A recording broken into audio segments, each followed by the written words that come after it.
नमस्कार दोस्तों, मैं हूं तरुणा सिंघवी और हम पढ़ रहे हैं प्राचीन भारत का इतिहास, जिसका कंटिन्यू अपना टॉपिक चल रहा था मौर्य साम्राज्य। मौर्य साम्राज्य का जानकारी के स्रोत का फर्स्ट जो पार्ट था वो कंप्लीट हो गया था। अब सेकंड पार्ट मौर्य साम्राज्य का राजनीतिक पार्ट।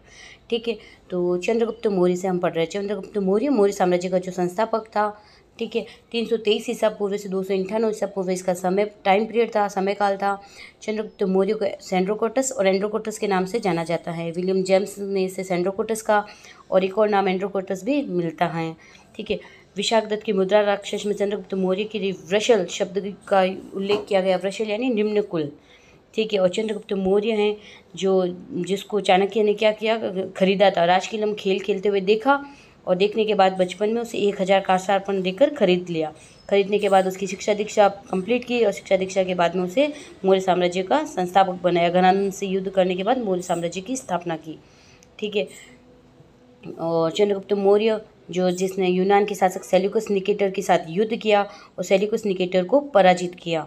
पराजित करने के बाद सेल्यूकस निकेटर ने हेलेना का विवाह चंद्रगुप्त मौर्य से करवा दिया और साथ ही अपने 4 प्रांत हेरात, कंधार, मकरान और काबुल।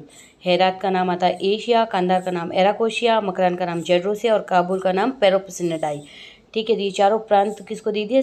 चंद्रगुप्त मौर्य को दे दिए। और चंद्रगुप्त मौर्य ने इसके बदले में 500 हाथी सेल्यूकस निकेटर को दिए। ठीक है, और चंद्रगुप्त मौर्य हो गया। ऐसे चंद्रगुप्त मौर्य के बाद में बिंदुसार, चंद्रगुप्त मौर्य का पुत्र बिंदुसार। बिंदुसार का नाम सिंहसेन भी मिलता है। बिंदुसार का नाम अमित्रचेटस में मिलता है। अमित्रचेटस का मतलब होता है शत्रुओं का नाश करने वाला। ठीक है, बिंदुसार जो आजीवक संप्रदाय का अनुयायी था। आजीवक संप्रदाय की स्थापना मकलीपुत्र गोसले ने की थी। बिंदुसार के समय में मिस्र का शासक टॉलमी फिलाडेल्फस द्वितीय ने अपना एक राजदूत भेजा था भारत, जिसका नाम था डायनोसियस। ठीक है, और सीरिया का शासक था एंटियोकस प्रथम ने भी अपना एक राजदूत डाइमेकस, जिसको भारत भेजा था राजदूत। तो 2 राजदूत बिंदुसार के समय में भारत आए थे, एक मिस्र का और एक सीरिया का। मिस्र का था डायनोसियस और सीरिया का था डाइमेकस। सीरिया का राजा था एंटियोकस और मिस्र का था टॉलमी द्वितीय। सीरिया के राजा से बिंदुसार ने 3 वस्तुओं की मांग की थी, एक सूखी अंजीर, दूसरी मीठी मदिरा और तीसरा दार्शनिक। तो सीरिया के राजा ने सूखी अंजीर और मीठी मदिरा तो दे दी, लेकिन दार्शनिक देने से इनकार कर दिया। बिंदुसार के समय में तक्षशिला में विद्रोह हुआ था सुसीम को दबाने के लिए, बट सुसीम असफल रहा।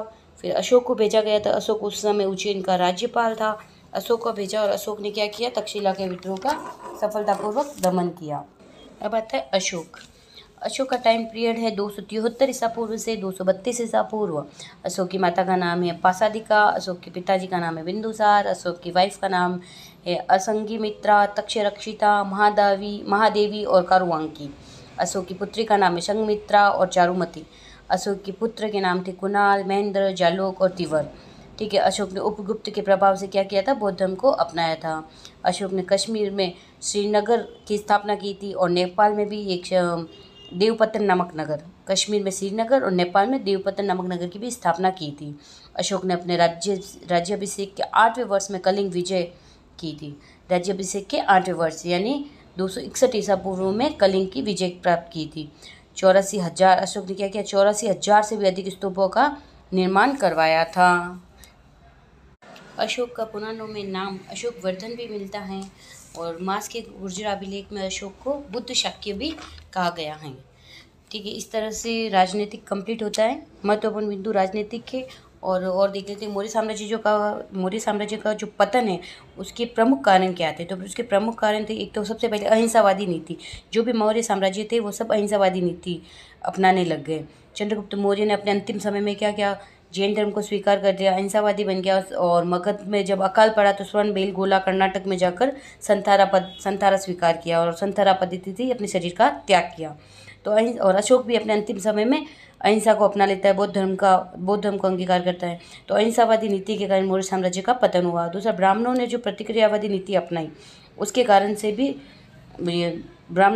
अशोक ने जब अपना राजधर्म बौद्ध धर्म कर लिया और अपने खुद ने बौद्ध धर्म स्वीकार कर लिया, तो ब्राह्मणों ने क्या किया, प्रतिक्रियावादी नीति अपनाई, जिस कारण से मौर्य साम्राज्य पतन हो गया। और ब्राह्मण ही था जो मौर्य साम्राज्य का अंतिम शासक की हत्या करने वाला। अंतिम मौर्य शासक था वृद्धत, जिसकी हत्या करने वाला कौन था, एक ब्राह्मण ही था, पुष्यमित्र शुंग, और उसने शुंग वंश की स्थापना की थी। मौर्य साम्राज्य के बाद पुष्यमित्र शुंग ने अंतिम मौर्य शासक वृद्धदत्त थी उसकी हत्या करके शुंग वंश की स्थापना की थी। और ये पुष्यमित्र शुंग कौन था? ब्राह्मण ही था। तो ब्राह्मणों की प्रतिक्रियावादी नीति। तीसरा था वित्तीय संकट। चौथा कारण हो सकता है उत्तरी पश्चिमी सीमा की सुरक्षा की ओर इन मौर्य शासकों ने कोई ध्यान नहीं दिया। और पांचवा कारण हो सकता है वो योग्य शासकों का अभाव, जिसके कारण मौर्य साम्राज्य का पतन हो गया। Okay, thank you.